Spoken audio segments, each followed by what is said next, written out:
আসসালামু আলাইকুম, কেমন আছেন সবাই? আলহামদুলিল্লাহ আমরা ভালোই আছি। চলে আসলাম মজার এবং সহজ রেসিপি আপনাদের সাথে শেয়ার করার জন্য। আজকের এই রেসিপিটা একদম সহজ, আর এই রেসিপিটা এই সিজনেই খেতে হবে।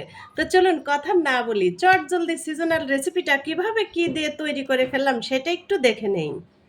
মিষ্টি আলুর টকটা রান্না করার জন্য আমি এখানে বড় সাইজের 2টা মিষ্টি আলু এভাবে কিউব কিউব করে কেটে সুন্দর করে ধুয়ে পরিষ্কার করে নিয়েছি।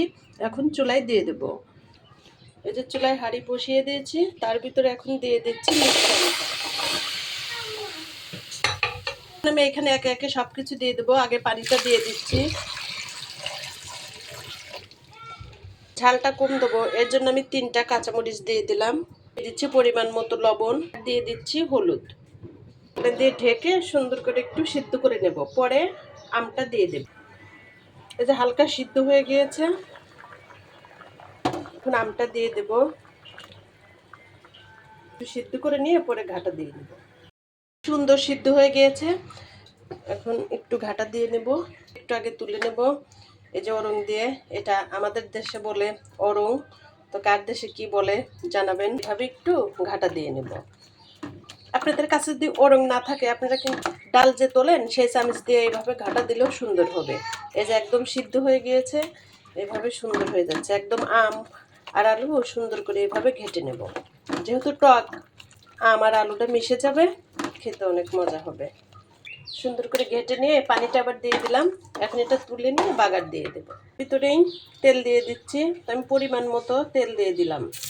তেলটা গরম হয়ে গিয়েছে, আমি এখন এইখানে দিয়ে দিচ্ছি পেঁয়াজ কুচি আর রসুন। আমি একটু পাটায় ঠেসা দিয়ে নিয়েছি, সেটা দিয়ে দিচ্ছি।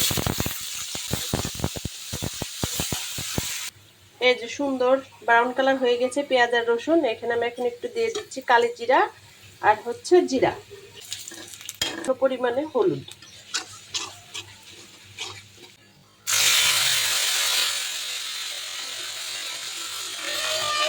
এখন সুন্দর মতো একটু বলক তুলে নেব।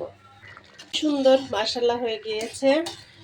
তো একটু লবণ কম হয়েছে, আমি একটু লবণ দিয়ে দিলাম। এখন নামিয়ে নেব। একদম সহজভাবেই মজাদার একটি রান্না করে নিলাম।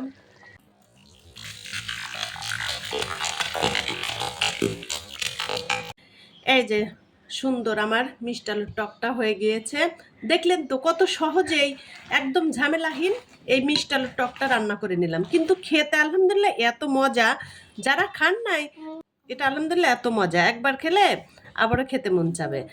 এখন যেহেতু আমের ফুল সিজন আর মিষ্টি আলু পাওয়া যাচ্ছে, এই সিজনে এটা মিসই করবেন না। আজকের মতো বিদায় নিচ্ছি। আপনারা সবাই অনেক ভালো থাকেন, আল্লাহ আমাদেরকেও ভালো রাখুক। আল্লাহ হাফেজ, আসসালামু আলাইকুম।